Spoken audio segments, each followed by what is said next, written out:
Welcome one, welcome all to Max's Mike. I'm Max and I have the mic. And today, it's the day before opening day. Opening day is right around the corner for the baseball season. So it's time for me to make my predictions for the final standings, where I think teams will end up at the end of the season. So sit back, relax, and enjoy. Let's get right into it. We're going to start with the NL, and we're going to start with the East. And we're going to start in first place with a record of 101 and 61 is going to be the Atlanta Braves. The Atlanta Braves are already with a strong pitching rotation, and adding Chris Sale is going to make that rotation even better, along with Acuna looking to have another great season, Matt Olson, Austin Riley. This roster is loaded with stars, and they are going to continue to rock, and they're going to win this division again. And I think they're going to win 100 games this year. Next, we've got in second place the Phillies with a record of 89 and 73. Phillies have some phenomenal players on their roster. Aaron Nola, Harper, Real Muto, Wheeler. They got Turner. But there's some questions around this team. You got guys like Taijuan Walker and Kyle Schwarber. Are they going to be as productive and as good as they can be? There is some upside to them, but can they reach that? And I feel like there are going to be some times where those two and a handful of other players that are good aren't going to be as good. And that's going to hold this team back. Hold them back under 90 wins. So that's why I have them at 89. Now moving on, we got the New York Mets. The Mets last season were a major disappointment. This roster looked set. Many people thought, even I thought they were going to win 100 games. Many people thought they were going to win the division. And this team really did not live up to the hype that there was around this roster. The Mets had Verlander and Scherzer, now both gone. So there's going to be a lot of question marks around this pitching rotation. However, Francisco Alvarez and some other young bats I feel will step up. The addition of Joey Wendell will help. Question mark's going to be Kodai Senga, starting off the year a little injured, a little banged up. He was really good last year. Can he continue to be productive and produce? That is a major question. I think he will. And that's why I have the Mets winning 85 games this season and finishing third. But there are some questions around this roster. Adding JD Martinez was big. Was big for these bats. And that's what's going to help them win 85 games.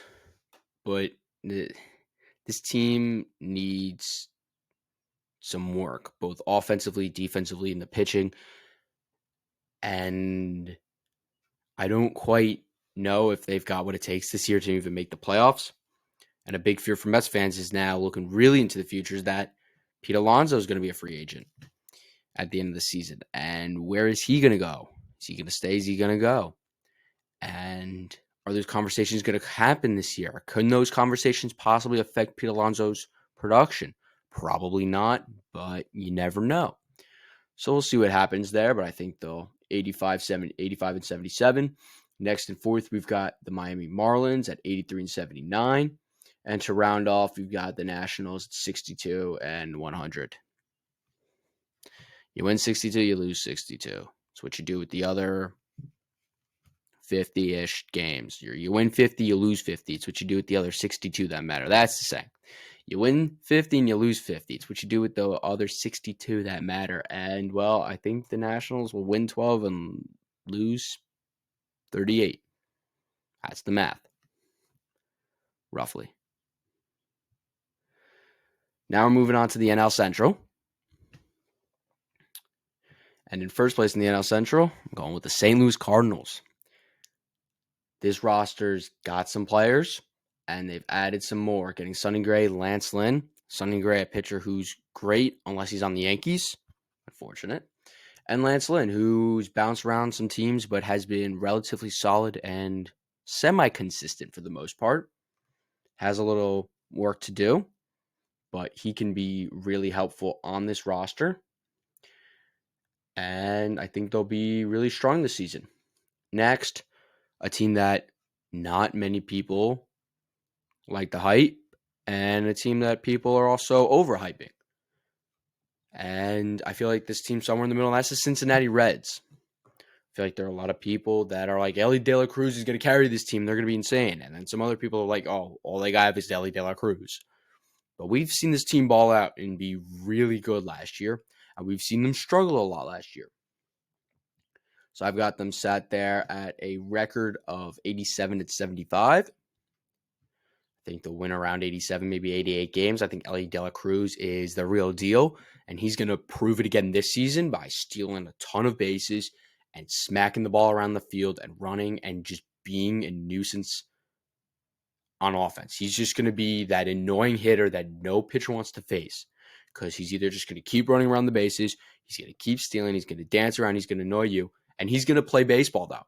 It's not like he's breaking the rules, not breaking any unwritten rules. He's going to play the game, and he's going to do it his way, and fans are going to love it, and the Reds are going to love it because he's going to get them wins.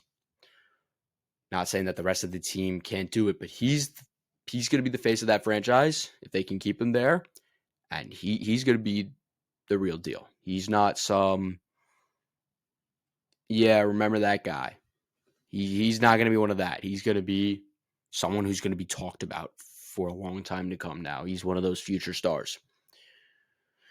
Third place, we've got the Milwaukee Brewers, a team that has been good, been solid for multiple years at an record of 84-78. I think they'll sit just outside the playoffs as well. Big thing is that this roster has some good players, specifically Christian Yelich is a guy that I'm looking at to really have a breakout season this year. He's been good. He's been all right. He's had his ups and downs. But I'm looking for 2018, 2019, where he's battling Bellinger for the MVP kind of season. I'm looking for one of those this year. And I think he's due, and I think he's got it this year. I think this year's the year that he really takes off and brings back the old Christian Yelich and really, really dominates. I think he's got what it takes to really carry this roster. In fourth place, I got the Chicago Cubs with a record of 75-87. This roster has some good guys, some good players, but I don't know. And then in dead last with a record of 70-92, I've got the Pirates. Now, I feel that the Pirates,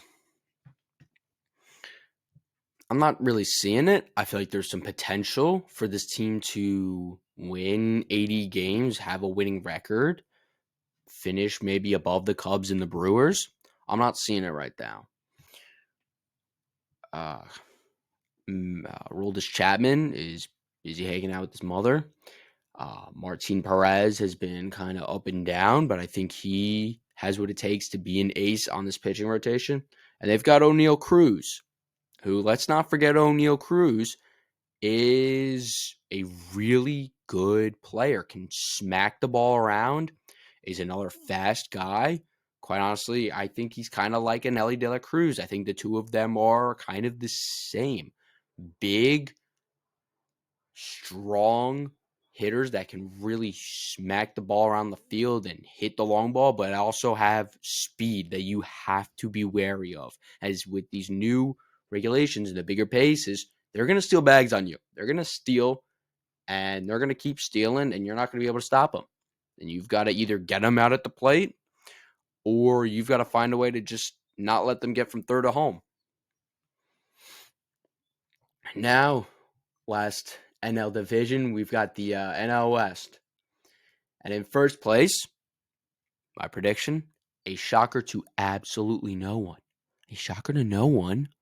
I'm going with the Arizona Diamondbacks. Let's go. D-backs. They're going to win it. They're going to win it all. Yeah, I'm just kidding. Nah, it's not the Diamondbacks. It's the Dodgers. The Los Angeles Dodgers are my real pick with a record of 101-61. Maybe 102-60. I think they'll win. I think there'll be another team that'll win 100 games. And I'm going with the Dodgers. I mean, Ohtani, Yamamoto, although Now we've got these allegations about Yamamoto, Otani, and Yamamoto got shelled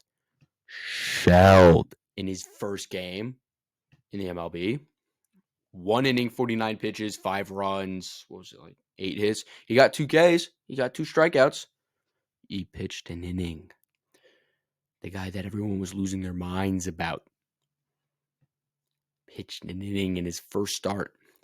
So I'd be a little nervous. However, this roster's loaded, stacked. Will they win the World Series? No. Why? Because that's what the Dodgers do. They have a really good roster and then they lose in the playoffs. However, the regular season for Dodgers fans is going to be a lot of fun because it's going to be a lot of winning. And in second place, there's your Diamondbacks with a record of 1972. Once again, the runners-up last year. And I don't think that was a real miracle run. I think that they're going to prove that they are a real roster. And they're not some pushover who got lucky last year. And they're here to play ball. And they're gonna run it up this year. Now we've got in third place, you've got with an 83-79 record, the San Francisco Giants. And I have them there simply because of Blake Snell.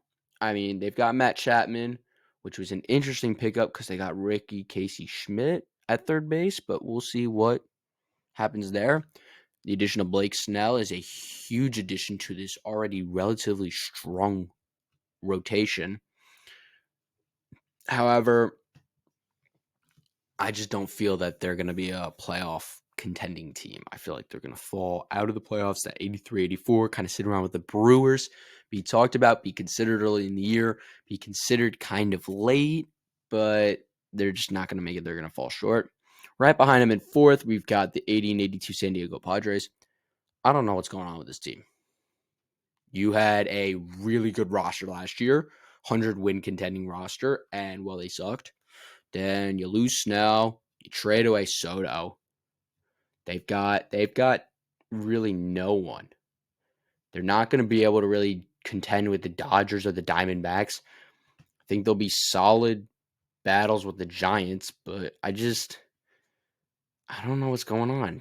Catching position, they got Higashioka, but he's like, all right. You've got outfield is going to be questionable. First base is questionable. They got Michael King and Wandy Peralta, so they got some good bullpen guys. Yes, I'm upset that we don't have Wandy Peralta, but it's fine. But this team is just, there's a lot of questions. And then in last with a 70-92 record, you've got the Rockies. This team is rough like rocks. Now, AL, I'm going to stick in the West, and in the AL West, a team that I was big on last year, and I'm going to be big on this year. 97-65 is going to be their record. It is the Texas Rangers.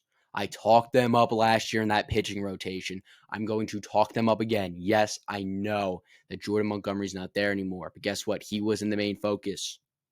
Who was the main focus? It was Martin Perez, who's now gone. But it was DeGrom while he was there. It was Nathan Eovaldi, who the Yankees made. Let's not forget, when Eovaldi was first starting up in the MLB, he was a bullpen arm, and the Yankees made him a starter, and now he's a great starter. But they've still got pitching. DeGrom's going to be a question, but they've got Scherzer, and they've got Eovaldi. They've got some other arms. They still got their bats and Josh Young and some other rookies and Adolis Garcia and Corey Seager, who's going to have their moments and go crazy, then questionable, and you're going to wonder why is Adolis Garcia on this team. And then a week later, you're going to be reminded that he's still good and he's still got it and he can still hit and he can still play. And this team's just going to be good. They're just going to be good. And next, 92-70, it's going to be the Houston Astros. The Astros adding Josh Hader, huge pickup. A player to watch on this team is going to be pitcher Hunter Brown. He's going to be my guy to keep an eye on this season. He's going to be one of the guys that I'm going to continue to follow. Hunter Brown, Kodai Senga, Bryce Miller. You go back to my video where I was talking about these rookie pitchers last year. Those are guys to still watch this year as we follow them as they grow and they move further into their careers in the MLB. They're going to be guys to keep an eye on because they're the future best pitchers in this league. Once the DeGroms and the Scherzers and the Verlanders retire, Hunter Brown's going to be one of those guys. The next Verlander. People are already comparing their mechanics. So Hunter Brown's a guy to watch. He's filthy. Throws 100. He's got a splitter, slider, I believe. So this Astros team, they got good pitching. They've got good hitting. Bregman, Altuve. Yeah. We all know about it. And they're gonna do their thing. So Astros, they'll make the playoffs. They'll be something. Third place, Seattle Mariners. I got them listed 87 and 75 as their record. I think they're gonna sit 85 or a little higher. Not 90. Maybe playoffs. I think this team's got it. I think this team can make it. We just have to see, but I think they've got something rolling over there in Seattle. Then we've got the Angels. I have them here at a record of 75 and 87. No more Ohtani. Trout's looking to come back, but unfortunately for Trout, there's no one here. Trout, please, we love you, Trout. But go to another team where you can win. I don't even care if it's the Yankees. You're such a great player. I want to see you win. As a fellow New Jersey guy, I want to see you win. The Angels are not it. So that's in fourth, and in fifth, it's the Athletics. I mean, this team's got no future. This team's going nowhere. This franchise is done. If there's a franchise that just needs to be booted and just revamped with a new owner and a new everything, it's the Athletics. I think the MLB needs to find another person, doesn't have to be a man, can be a woman, can be anyone or anything. Find a dog. Let's get a dog to run this team. A dog could probably run the Athletics better than, I don't even know who's running it. Whoever's in charge of calling the shots, a dog could easily replace you. Now we'll move on to the AL Central. And in first place, 88 and 74, the Minnesota Twins. Carlos Correa and Byron Buxton and Joe Ryan are going to all have really good seasons and be the headline players on this solid Twins team that will win the division. Second, record of 84 and 78. Give me the Cleveland Guardians. Almost said Indians. It's the Guardians. And with this team, consistency is key. They've got the names. They got the players. J-Ram. Who's it? Bo Naylor, Josh Naylor. Some solid players on this team, and I think they can make something happen. Then we've got the Chicago White Sox. They just traded away Dylan Cease, so don't really know what's going on with this team other than they're going to be all right. I got them sit at 78 and 84. I feel like the bottom three teams in this division. White Sox, and I got the Tigers, I got the Royals, and then the Tigers. Tigers at 62 and 100, the Royals at 72 and 90. I feel like all three of these teams are going to sit around either that. I feel like the Tigers maybe will win more than 62. I feel like they'll sit around that low 70, maybe high 80 game wins. I don't really think any of these teams are going to win 80 games. They'll be a little around mediocrity this season, so we'll see. But these teams are ones that'll show some signs of life, but then we'll all be reminded why they're considered bottom barrel teams. And now it's time for the best division in the league. For the last 5 years, this division has had the most teams with records above 500. This is the most competitive division in the entire league. It's the AL East. And starting off in fifth place with a record of 500, 81 and 81, the Boston Sox that are red. The Boston Sox that are red. This team's on a decline. Even Devers and some of the other players are complaining about moves this offseason and trades that they've made. But we'll see what happens because, once again, best division in the league. Somehow these teams manage to be competitive and win games. And that can be said about the team in fourth place with an 84 and 78 record, the Tampa Bay Rays. Another team with not that much money, doesn't spend that much, doesn't get that many fans in the ballpark, and yet still boasts a winning record and a solid competitive roster, a team like the Giants that'll kind of be in this conversation for playoffs, but then will kind of fall off in the middle of the season, at the dog days of the season. And then we'll find them at the end of the season and be like, oh, this roster was all right, but clearly we see now why they didn't make it.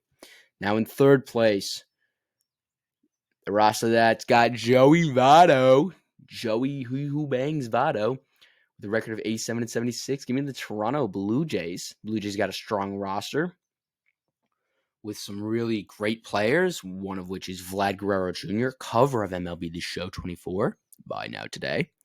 Please sponsor me the show. I'd be very appreciate that. This roster is going to be good. Vladdy's looking to win. He's going to have a career season this year at the plate. I've got a feeling that Vlad's going to show up and he's going to smash baseballs, and he's going to be incredible. He's going to make some solid, kind of flashy plays at first. I got a feeling. I just got that feeling. And I think the Blue Jays will make the playoffs. They'll be one of those wild card teams. Yeah. It's going to be like that again, where the AL East is going to run the playoffs.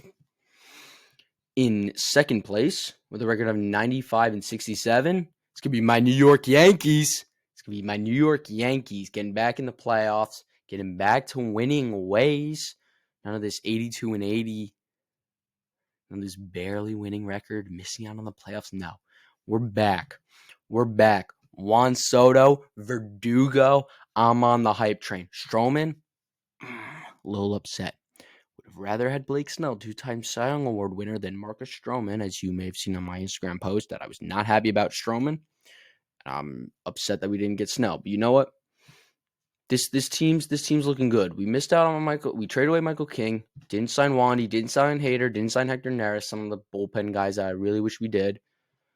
So I'm nervous about the pitching. But you know what? In a very brief conversation with Keith McPherson that I had, he said that he's got confidence in this rotation, in this pitching roster.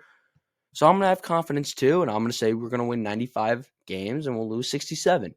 And it'll be all right, and we'll do well.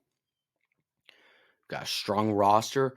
We've got Rodon coming back looking big and strong. We've got Cortez coming back. We've got Stanton slimming down. Hopefully at some point we can get Dominguez back. Of course, LeMahieu's injured, but we'll see as this goes on. I feel like he's got to go back to second base, but you know what? Locking him at third, at least he's got a spot that he's staying at, so he doesn't have to worry about where he's playing, and he can focus on improving hitting and staying healthy in one position, because he's not really a utility guy. Rizzo coming back. Judge is going to do his thing. And we got Trent Grisham, Gold Glover, defensive substitution for when we need outs. And yes, I will be okay when the Yankees take out Aaron Judge in the 7th, 8th, 9th inning to put in Trent Grisham in center field so that we can get the outs and close out a game and not have to worry about possibilities of growing a lead that we don't have, that we have. We've got a lead. You throw in Grisham, you get the outs, you rest Judge, don't worry about him getting himself injured in the outfield, and we're good, and we move on to the next day. And that's how I feel like Trent Grisham should be used. Late game, defensive substitution. Maybe 7th inning, Judge gets on base. You have Grisham run for him because Grisham's a little faster. And then you put Grisham out in center field or wherever Judge was in the outfield that day. And Grisham does his thing as a Gold Glover. And in first place, just as last year, 102-60, the third team that I have winning 100 games this year, or being around 100 games, it's going to be the Baltimore Orioles. This roster's got it. Adley Rutschman, Gunnar Henderson, they've got veteran relievers and Felix Bautista, Craig Kimbrell. This team's got it. This team's got it. The old struggling Orioles of my youth, no more. This team's got it. Adley Rutschman, he's future star. Gunnar Henderson, future star. This team is going to be good. Do not deny, do not forget it. This team's got it. So breaking it down, division winners, Orioles. I've got We've got the Orioles, we've got the Twins, and we've got the Rangers for the AL. In the NL, we've got the Dodgers, we got the Braves, we got the Cardinals, all division winners. I'm looking at the Yankees making the playoffs. I'm looking at the Blue Jays making the playoffs.